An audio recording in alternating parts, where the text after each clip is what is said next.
Hello everyone, welcome back to NCERT Vision and this is Lovely Pandey. हम class 9 की science chapter 1 को पढ़ रहे थे, मैटर इन आवर सराउंडिंग्स। उसी को आज हम देखेंगे।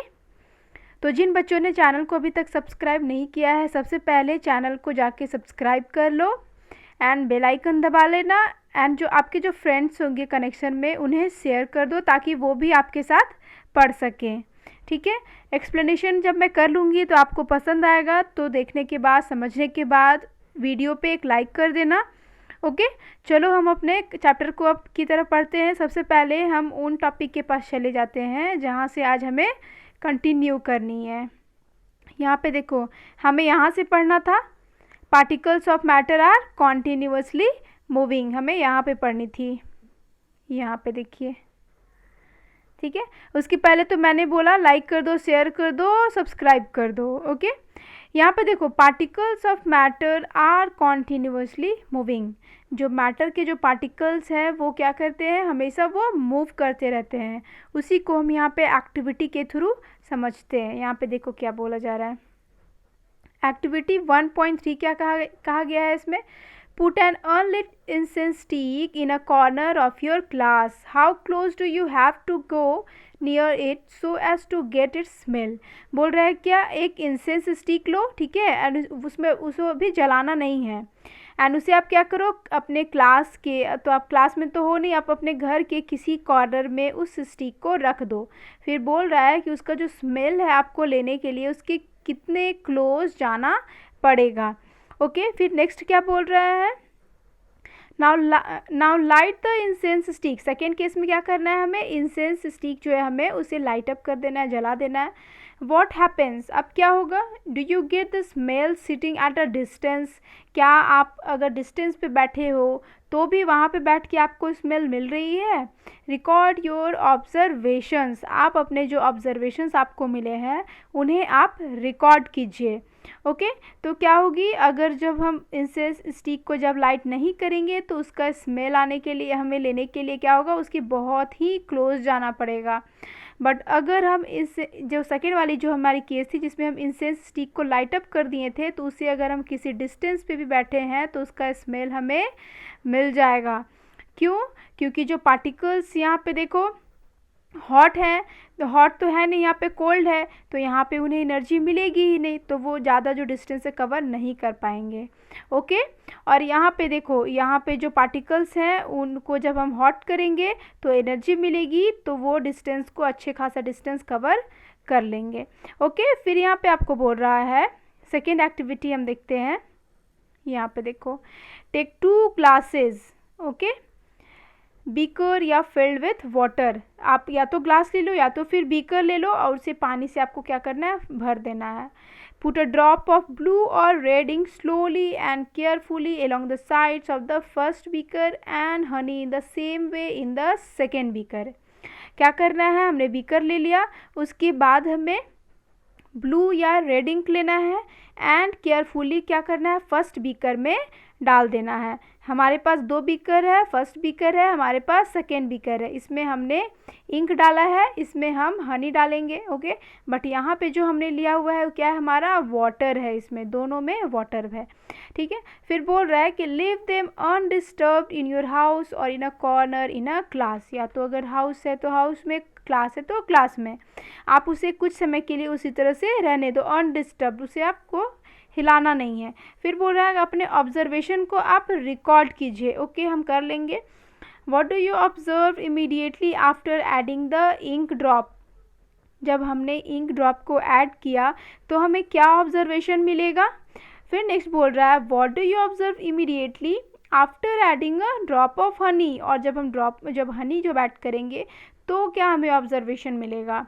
ओके, फिर आपको नेक्स्ट पूछा जा रहा है हाउ मेनी आवर्स और days does it take for the colour of ink to spread evenly throughout the water.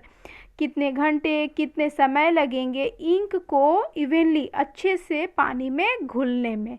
तो एक एक करके हम इसका जवाब देख लेते हैं। यहाँ पे देखो, जब हम इंक ड्रॉप डालेंगे वाटर में, जब हमने इंक डाल दिया तो क्या होगा, वो कुछ ही समय में पूरे वाटर में अच्छे से घुल जाएगा। ओके, बट अगर हम हनी ले लिए, ओके, जब हम हनी ले लेंगे वाटर में तो वो क्या होगी, सबसे पहले हनी को हमने ड्रॉप किया तो वो घुलेगी नहीं, वो जो वाटर हमने लिया उसके बॉटम में क्या हो जाएगी, जाके सेटल हो जाएगी, उसके बाद धीरे धीरे ऊपर उठेगी एंड वाटर में डिस्ट्रीब्यूट हो जाएगी, फैल जाएगी, स्प्रेड हो जाएगी। ठीक है, फिर बोल रहा है आपको नेक्स्ट, यहाँ पे देखो, यहाँ पे तो हमने दोनों देख लिया कितने घंटे लगेंगे, तो इंक को जो है घुलने में बहुत कम टाइम लगेगा। ठीक है, एंड जो हनी है उसको घुलने में क्या होगी, ज़्यादा टाइम लगेगी। अच्छा, यहाँ पे जो एक बात हमने देखा कि जब हमने हनी यहाँ पे ड्रॉप किया वाटर में तो वो नीचे चला गया, उसका रीज़न क्या है, जो हनी का जो डेंसिटी है, ओके, जो हनी का डेंसिटी है वो हायर होता है वाटर से, तो इसलिए हम तो देखते हैं कि कोई भी चीज़ अगर उसका डेंसिटी ज़्यादा होता है तो क्या होता है, डूब जाता है, सिंक कर जाता है। तो इसलिए पहले वो सिंक कर जाएगी, उसके बाद धीरे धीरे हनी में वाटर जाएगा, उसका डेंसिटी क्या हो जाएगा, कंपैरिजन में कम होता जाएगा, तो वो ऊपर उठने लगेगी। ओके, यहाँ पे हमने देख लिया। अब देखो नेक्स्ट एक्टिविटी हमारा क्या कहा जा रहा है, drop a crystal of copper sulphate और पोटाशियम पर manganate into a glass of hot water and another containing cold water. हमने क्या लिया है, एक ग्लास में हॉट वाटर ले लिया है, दूसरे में कोल्ड वाटर ले लिया है। ठीक है, एंड कॉपर सल्फेट या फिर पोटाशियम पर मैंगनेट का क्रिस्टल ले लेंगे कुछ, ओके, एंड उसमें हम क्या करेंगे, डाल देंगे। अब बोल रहा है do not stir the solution, आपको सॉल्यूशन को हिलाना नहीं है, आप उसी तरह अनडिस्टर्ब छोड़ दो। फिर बोल रहा है allow the crystals to settle at the bottom. अब हम क्या करेंगे, जो क्रिस्टल्स हैं हमारे उन्हें हम बॉटल में क्या करेंगे, सेटल होने देंगे आराम से, उसे हम डिस्टर्ब नहीं करेंगे। ओके, फिर बोल रहा है what do you observe just above the solid crystals in the glass, जो भी जो सॉलिड क्रिस्टल्स है हमारे ग्लास में उसमें हमको क्या ऑब्जर्वेशन मिलेगा। फिर नेक्स्ट बोल रहा है what happens as time passes, और जैसे ही टाइम पास होगी तो क्या होगा, what does this suggest about the particles of solid and liquid, इससे हमें सॉलिड जो हमारी हो गई, हमारे लिक्विड हो गई, इसको लेकर हमें जो है पार्टिकल्स को लेकर क्या यहाँ पे पता चल रहा है। फिर आपको नेक्स्ट बोल रहा है यहाँ पे देखो, does the rate of mixing change with temperature, why and how. ठीक है, फिर यहाँ पे बोल रहा है कि जो टेम्परेचर से जो मिक्सिंग का जो रेट है वो चेंज हुआ, क्यों एंड कैसे चेंज हुआ वो बताइए। तो देखिए, सबसे पहले हम अगर डालेंगे सॉलिड क्रिस्टल को ग्लास में तो क्या होगी, जिसमें हमने कोल्ड वाटर लिया है उसमें थोड़ा टाइम ज़्यादा लगेगा, एंड हमने जिसमें हॉट वाटर लिया है उसमें जो टाइम है वो क्या होगी, कम लगेगी। ठीक है, और वो इवनली पूरा वाटर में स्प्रेड होने में। ठीक है, फिर यहाँ पे देखो बोल रहा है कि जो मिक्सिंग का जो रेट होता है ना वो टेम्परेचर पे डिपेंड करता है। यहाँ पे सिंस जो वाटर है वो हमारा क्या है, यहाँ पे जो फर्स्ट वाले में जो सेकेंड वाले में हमने लिया हॉट वाटर, तो इसमें टेम्परेचर हमने दिया है, और हम जानते हैं, क्या जानते हैं कि जो पार्टिकल्स होते हैं सॉलिड एंड लिक्विड के उसमें वो मूवमेंट में होते हैं। ठीक है, यहाँ से हमें पता चल रहा है कि वो स्प्रेड कर जा रहे हैं, तो जो पार्टिकल्स होते हैं वो क्या हमेशा मूव करते रहते हैं। और हमें पता है कि अगर कोई भी चीज़ अगर मूवमेंट में हो, ओके, अगर किसी भी चीज़ में अगर मूवमेंट होती है तो उसमें कौन सा एनर्जी होता है, उसमें काइनेटिक एनर्जी होता है। ओके, तो यहाँ पे जो पार्टिकल्स होगी उसमें काइनेटिक एनर्जी हो गई, और प्लस जब हमने हॉट कर दिया वाटर को तो कोल्ड वाटर के कंपैरिजन में इसमें टेम्परेचर ज़्यादा हो गई, तो काइनेटिक एनर्जी क्या हो जाती है, बढ़ जाती है। यहाँ से हमें ये पता चलता है कि काइनेटिक एनर्जी बढ़ती है अगर टेम्परेचर को बढ़ाया जाए। तो इस तरह से जो हॉट वाटर है उसमें जो हमने क्रिस्टल लिया है वो जल्दी से घुल जाएगा in comparison to cold water. Okay, हमने ये देख लिया। अब यहाँ पे देखो नेक्स्ट क्या बताया जा रहा है यहाँ पे, from the above 3 activities we conclude the following. हम क्या क्या कंक्लूड किए यहाँ पे फिर से देख लेते हैं। यहाँ पे देखिए, particles of matter are continuously moving, जो मैटर के जो पार्टिकल्स हैं वो हमेशा मूव करते रहते हैं, दैट इज़ उनमें काइनेटिक एनर्जी होता है, हमने देख लिया। एज द टेम्परेचर राइजेज, और जैसे ही टेम्परेचर को हम बढ़ाएंगे पार्टिकल्स और भी फास्टली मूव करेंगे. सो हम कह सकते हैं that with the increase in temperature the kinetic energy of particles also increases. Temperature बढ़ाएंगे तो काइनेटिक एनर्जी भी बढ़ती है, हमने आपको बताया अभी. अब यहाँ पे देखो नेक्स्ट हम आगे बढ़ते हैं, क्या बोल रहा है. In the above three activities we observe that particles of matter intermix on their own. हमने देखा कि जो पार्टिकल्स हैं मैटर के वो अपने आप क्या करते हैं, मिक्स कर जाते हैं with each other. They do so by getting into the spaces between the particles. अब करते कैसे हैं, तो जो भी पार्टिकल्स के बीच में स्पेसेस होता है, ठीक है, जैसे कि ये हो गई मैटर हमारी, उसके बीच का ये जो पार्टिकल हो गया, ये एक हमने अलग जो मैटर ले लिया उसके बीच का पार्टिकल हो गया, उसे हमने डाल दिया, तो ये जो बीच का स्पेस है वहाँ पे ये आ जाती है, ठीक है, तो इस तरह से मिक्स हो जाता है ये. फिर बोल रहा है क्या, दिस इंटरमिक्सिंग ऑफ पार्टिकल, जो इस तरह से मिक्स करते हैं दो अलग अलग तरह के मैटर के अपने आप, उन्हें हम क्या कहते हैं, उन्हें हम डिफ्यूज़न कहते हैं. यहाँ से डिफ्यूज़न टर्म आपको समझ में आ गया. फिर बोल रहा है यहाँ पे we also observe that on heating diffusion becomes faster. Why does this happen.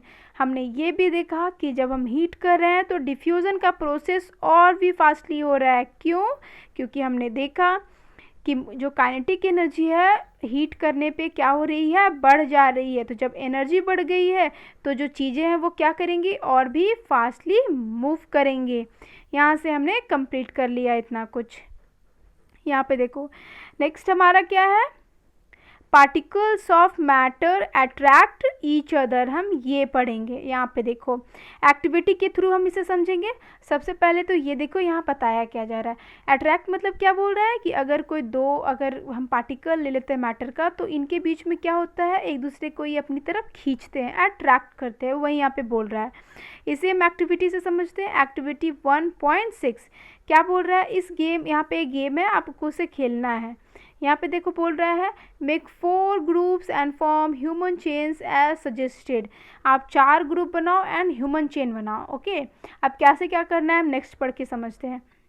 जो फर्स्ट ग्रुप हमारा होगा वो होल्ड करेगा एक दूसरे का hand from the back and lock arms like Bihu dancers. And अपने आर्म्स को वो लोग क्या कर लेंगे, लॉक कर लेंगे, बंद कर लेंगे. कैसे, जैसे कि बिहू डांसर्स करते हैं. तो बिहू डांसर्स को हमने देखा नहीं, तो हम यहाँ पे फिगर देख लें कैसे अपने हैंड को लॉक करना है. यहाँ पे देखिए ऐसे उन्हें अपने हैंड को आपको लॉक करने बोल रहा है. ओके, फिर यहाँ पे नेक्स्ट हम देखते हैं क्या बोल रहा है.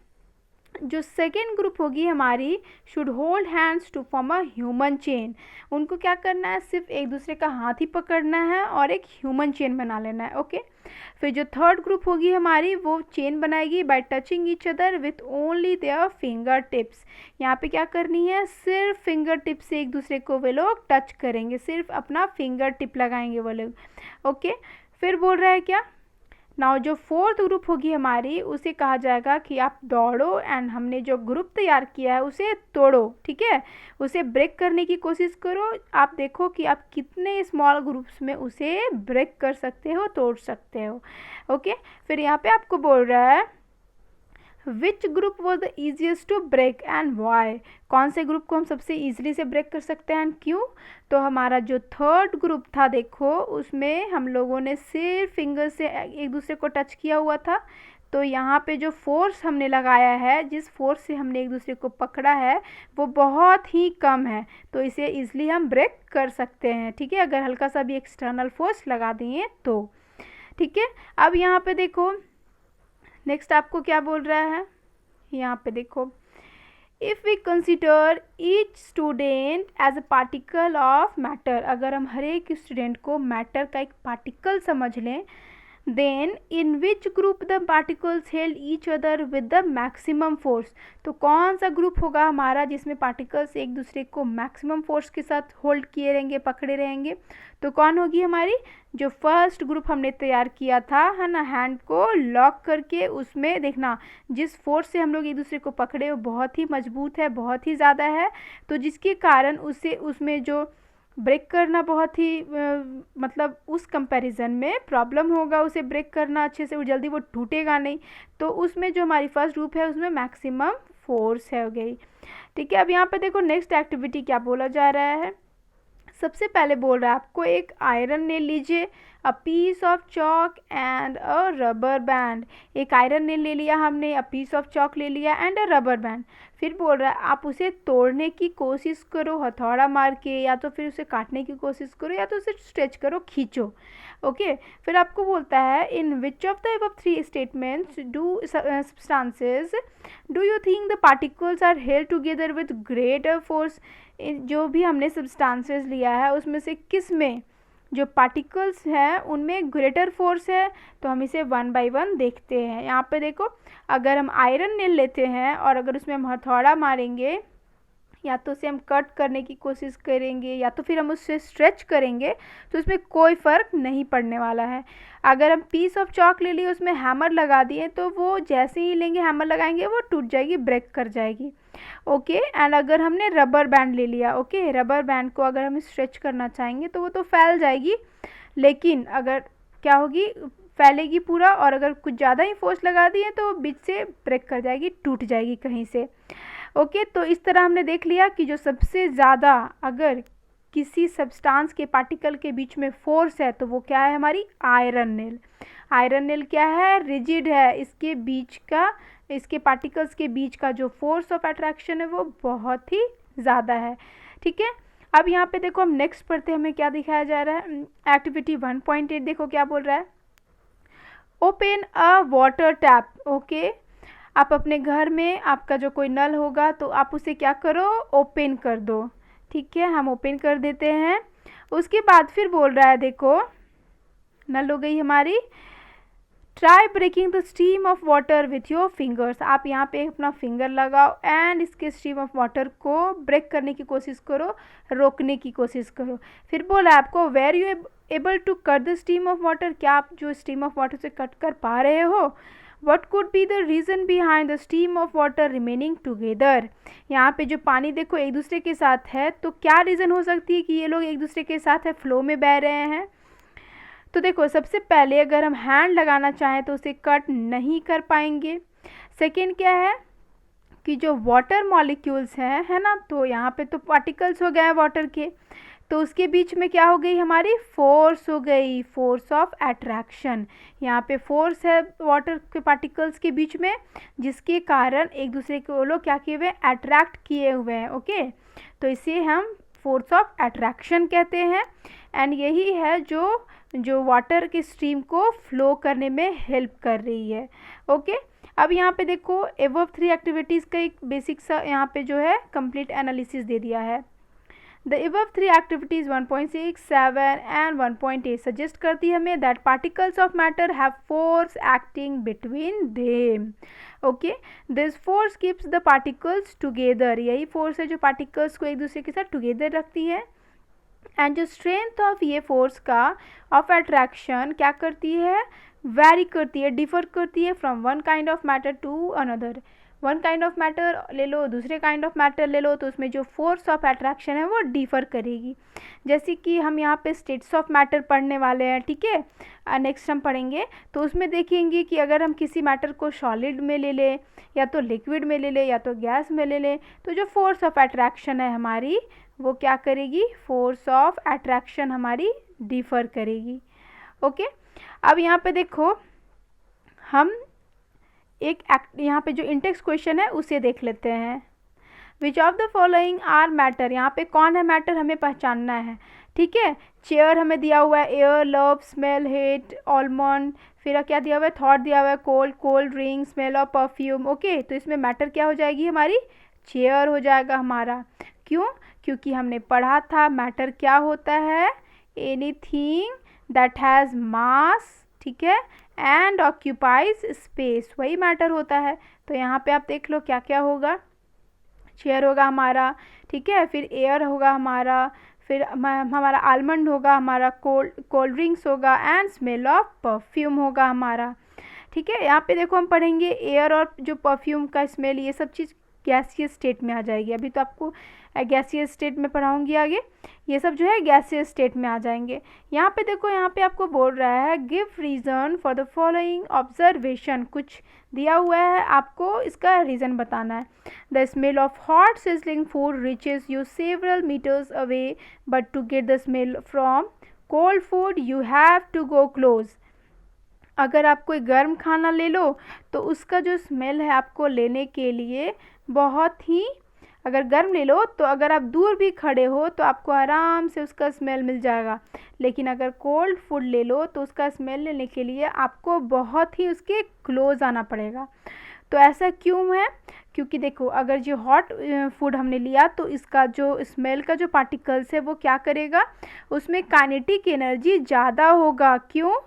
काइनेटिक एनर्जी इसमें क्या होगा, ज़्यादा होगा, क्योंकि हमने पढ़ा था कि अगर हम टेम्परेचर देते हैं तो जो पार्टिकल्स का जो एनर्जी है वो बढ़ जाता है।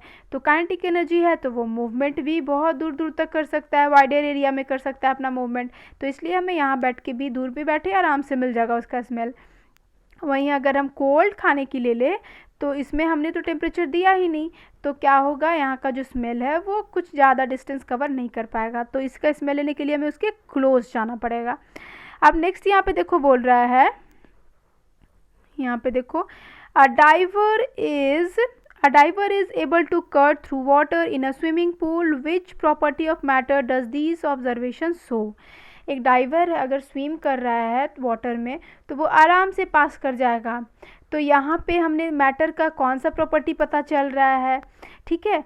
तो यहाँ पे देखो, जो वाटर है, हमारी वाटर के जो पार्टिकल्स हैं उनके बीच में जो फोर्स ऑफ अट्रैक्शन, जो अभी हम पढ़ रहे थे, फोर्स ऑफ अट्रैक्शन हमने भी पढ़ा, जो फोर्स ऑफ अट्रैक्शन होती है वाटर के मॉलिक्यूल्स के बीच में वो कम होती है, ठीक है। एंड इसके साथ साथ जो पार्टिकल्स के बीच में जो स्पेस होता है वो क्या होता है, ज़्यादा होता है। तो इसी के कारण आराम से डाइवर क्या करेगा, वाटर के बीच से गुजर जाएगा, आराम से जा रहा है, गुजर जाएगा, ओके, ठीक है। और अगर हम वहीं, अगर इसका कॉन्ट्राडिक्टली अगर हम लोग आइस ले लेते हैं, ठीक है, तो इसमें वो क्या करेगा, वो अच्छे से ईजिली स्विम नहीं कर पाएगा, ओके। क्यों? क्योंकि इसमें जो फोर्स ऑफ अट्रैक्शन है वो भी ज़्यादा होगा, ठीक है, एंड जो पार्टिकल्स के बीच में जो स्पेसेस होते हैं वो भी ज़्यादा होगा, ठीक है। अब हमारा देखो जो लास्ट वाला है क्या बोल रहा है, what are the characteristics of the particles of matter. जो पार्टिकल्स ऑफ मैटर हमने लिया उसका क्या क्या नेचर होगा।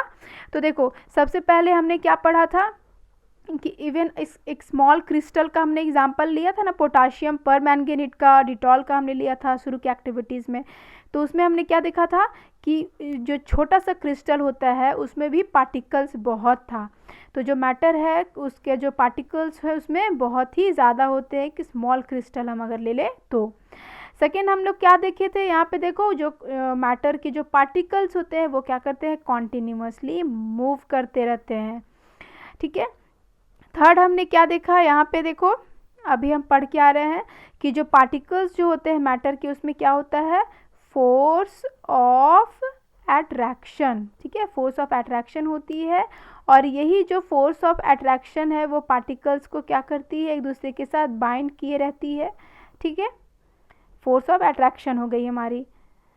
इतना हो गया हमारा। जो नेक्स्ट हमारा टॉपिक होगा वो स्टेट्स ऑफ मैटर होगा, इसको हम दूसरे वीडियो में करेंगे। अभी हम इस वीडियो को यहीं तक रहने देते हैं, ओके। घर पे आराम से बैठ के पढ़ो, study at home comfortably. And हाँ, वीडियोस पसंद आया लाइक कर देना, चैनल को सब्सक्राइब कर लेना एंड बेल आइकन दबा लेना।